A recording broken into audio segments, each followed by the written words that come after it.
এখন যে অনেকেই কথা বললো, মূল্যবান কথা বলছে, আমাদের বর্তমান যে পরিস্থিতি এই নিয়ে কিছু কথা বলা হবে। আমাদের নেওয়া হয়েছে আজকে 25 দিন হয়ে গেল প্রায়, না? গত 16 তারিখ থেকে ঘোষণা, আজকে হচ্ছে 11 তারিখ, তাই না? 25 দিন হয়ে গেছে। আমরা এর মধ্যে সেনাবাহিনীর সাথে বেশ কবার কথা বলছি, সেগুলো আপনাদের না জানলেই নয়। ওখানে তো সবাই ছিল না, এই কথাগুলো জানা দরকার। আমাদের প্রথম অবস্থায় মিটিং করছে এই চক্রবর্তী, দেখছেন সবাই, তাই না? ওখানে তারা বলছে যে আমাদের যে দাবি দাবাগুলো শুনছে, তারা বলছে আমাদেরকে দ্রুত একটা সমাধান দিবে বা জানাবে। আমাদের পরবর্তী মিটিং কল করছে ক্যান্টনমেন্টে, নবীনগর। ওখানে আমরা যে কজন ছিলাম, আমাদের সাথে কথা হচ্ছে ওই একই কথা। আমাদের যে দাবি একটাই, ফ্যাক্টরি খুলতে হবে, বেতন দিতে হবে, এগুলো নিয়ে জানাইছি। তারা বলছে দ্রুত আমাদেরকে একটা রেজাল্ট দিবে, সমাধান একটা করবে, তারা মন্ত্রণালয়ের সাথে কথা বলবে। আসলে তাদের সেনাবাহিনীর কাছে আমাদের যাওয়ার কারণ কি? আমাদের ফ্যাক্টরি লেভেল কিন্তু কারোর সাথে কথা বলার মতো কেউ নয়, আছে আমাদের। এই জন্য সেনাবাহিনীর মাধ্যমে আমরা যদি মন্ত্রণালয়ে খবরটা পৌঁছাইতে পারি, আমরা ভাবছিলাম যে একটা ভালো রেজাল্ট পাবো। কিন্তু ওনারা কিন্তু টাইম অনেকটা লস হয়ে গেছে গা। আমরা ওনাকে জানাইছি, ওনারা আমাদের আবেদনটা মন্ত্রণালয়ে পৌঁছাইছে। এরা সেনাবাহিনীর এক বড় কর্মকর্তার সাথে আমাদের কথা হয়েছে। তারা ওখানে পৌঁছানোর পরে ওখান থেকে কোনো আমরা ফিডব্যাক পাচ্ছি না। মানে ওখান থেকে কোনো রেজাল্ট সেনাবাহিনী পায় তাহলে তো আমাদের জানাবে, তাই না? গতকালকে আমার সাথে কথা হয়েছে, আমরা কতদিন আর অপেক্ষা করব? আমাদের 40,000 লোক কতদিন বেকার থাকবে এরা জানতে চাইছে। পরে বললো মুন্না সাহেব, আমি তো আসলে চেষ্টা করতেছি, আমি আবেদন জানাইছি, তারা যদি আমাকে ফিডব্যাক না দেয় তাহলে তো আমি কিছু করতে পারতেছি না। আমি বলছি আমরা বিকল্প কিছু করবো কিনা, এই কথা তাদের জানিয়ে দিছি। আমরা বিকল্প কিছু করতে চাই। আমরা তো দরকার কর্মসংস্থান, তাই না? এর আগে আমাদের যা করা দরকার তা আমাদের করতে হবে, তাই না? আমরা কি ভিক্ষা চাচ্ছি? আমরা কর্ম চাই, ভিক্ষা চাই না। আমরা কর্ম জানি, আমরা কর্ম চাই। আমাদের স্লোগান থাকবে এটাই, আমরা কর্ম জানি, কর্ম চাই, ভিক্ষা চাই না সরকারের কাছে। কোন সরকার আসলো, কোন সরকার গেল, এরা আমাদের দেখার দরকার নাই। বাংলাদেশে 6,000-এর উপরে ফ্যাক্টরি আছে, তাহলে ভ্যাকসিন কেন ব্যবস্থা হবে? আমাদের ফ্যাক্টরি চলছে না? বাংলাদেশে অন্যান্য ফ্যাক্টরি চললে ভ্যাকসিন চলতে হবে, ভ্যাকসিন চলবে না। এরা নিয়ে ওরা মালিক পক্ষ হোক, সরকার পক্ষ হোক, যে পায়তারা চলতেছে, এতে কোনো লাভ হবে না। আমাদের দাবি আমাদের আদায় করে নিতে হবে। এই জন্য যে পদক্ষেপ আমরা নেব, সবাই আমাদের সাথে থাকতে হবে। এই কয়জন লোকটা কিন্তু হবে না, এই কয়জন লোক আছে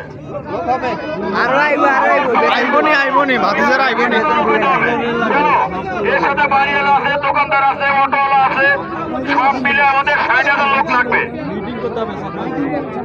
আমরা মানববন্ধন করতে গেলে এরা কিন্তু আবার এই প্রেস ক্লাব থেকে পারমিশন লাগবে, তাই না? আমরা আজকে ব্যানার বানাবো, প্রেস ক্লাবে যাবো, তাদের পারমিশন নেবো, তারা সিরিয়ালে কবে দিতে পারে, কালকে হইলে কালকে, কালকের পর হইলে পরে। আমরা দ্রুত ডেটটা জানা দেবো, আজকের মধ্যে ডেট জানা দেবো। আমরা প্রেস ক্লাবে যাবো, ওদের থেকে পারমিশন নিয়ে কবে তারা করতে পারে। কিন্তু অনেক সাংবাদিক লাগবে না, পারমিশন লাগবে, এগুলো নিয়ে আজকে আমরা কথা বলবো এবং ব্যানার গুলো আজকে বানাবো। মিনিমাম যেন ফ্যাক্টরি গেট থেকে নবীনগর বন্ধ যায়, এত লোক লাগবে। সম্ভব? ফ্যাক্টরি গেট থেকে রাস্তার 2 ধার দিয়ে সবার হাতে ব্যানার থাকবে, পোস্টার থাকবে, আমরা নবীনগর বন্ধ পৌঁছাতে চাই। এরা প্রথম পদক্ষেপ। মিডিয়া প্রচার করার পরে সরকার আমাদের কি করে, এরপরে একটা ঘোষণা হবে ঢাকা প্রেস ক্লাবে। ভয় পাবো না, আমরা ওখানে যাবো। ভয় পাবো আমরা? আমরা সবাই মানুষের প্রিপারেশন নিয়ে থাকবো। আমরা তো অন্য কিছু করতেছি না। আমরা রাস্তায় কোনো ক্ষতিগ্রস্ত করবো না, কোনো মাংস করবো না। আমরা শান্ত সভাভাবে এটা সুন্দর একটা পদক্ষেপ করবো, সুন্দর পরিবেশে মানববন্ধন পালন করবো। পারবো না আমরা? কিন্তু আমি কিন্তু আবারও বলতেছি, এই অল্প কিছু লোকটা কিন্তু জায়গা নষ্ট করা যাবে না। লোক যদি আমি 60,000 লোক দাঁড়াই, তাহলে ভ্যাকসিনপুর গেট থেকে নিয়ে নবীনগর পার হয়ে যাবে না। কিন্তু এই লোকগুলা কিন্তু এইগুলো লোকের মাধ্যমে প্রচার করে অ্যারেস্ট করতে হবে, আনতে হবে। আমরা টাইমটা জানিয়ে দেবো। সুপারভাইজার লাইনশিপ তাদের কাছে প্রত্যেকের নাম্বার আছে, সবার সাথে যোগাযোগ করবে। এই বর্তমান অবস্থায় ঢাকা থাকে, যারা বাড়ি থেকে তার বোনদের নিয়ে আসবে এবং ঢাকা থাকতে হবে, তাকে সাথে সাথে সারা দিতে হবে। ঠিক আছে, আপনাকে কি যাবো? না ভয় পাবো না অন্য কিছু করবো না না তাহলে আমরা সফল হতে পারবো যদি যা করতে পারি আমরা অবশ্যই ভালো কিছু করতে পারবো ইনশাল্লাহ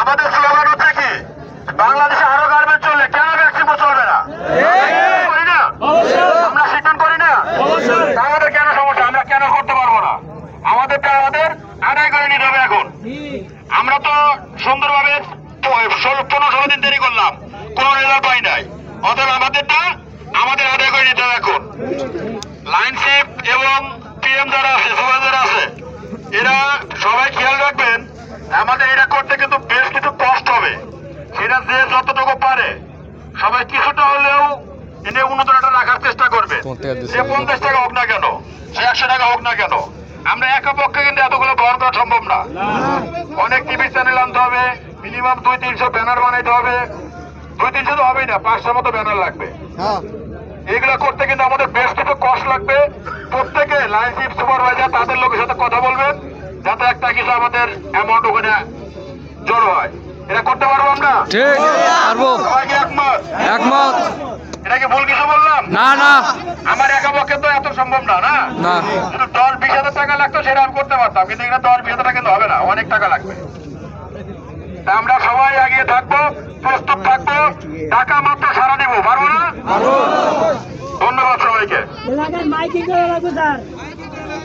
সবাই প্রস্তুত তো নাকি ঠিক প্রত্যেকটা সুপারভাইজার লাইনশিপের কাছে সবার নাম্বার আছে দল মত নির্বিশেষে আমাদের ফ্যাক্টরি আমাদের বেতন আমাদের ফান্ডের টাকা সমস্ত কিছু সুযোগ পাওয়ার জন্য আমাদেরকে মাঠে থাকতে হবে স্টেপ বাই স্টেপ আজকের পর থেকে একটা একটা করে আমাদের আন্দোলন এবং আমাদের দায়িত্ব না পর্যন্ত আমরা মাঠে থাকবো ইনশাল্লাহ আমাদের এই অভিযান চলছে এবং চলবে একটা মহল্লাবাসীকে জানিয়ে দিতে হবে আমরা ভ্যাকসিন কোনো দরকার না খেয়ে থাকবো না আমাদের অধিকার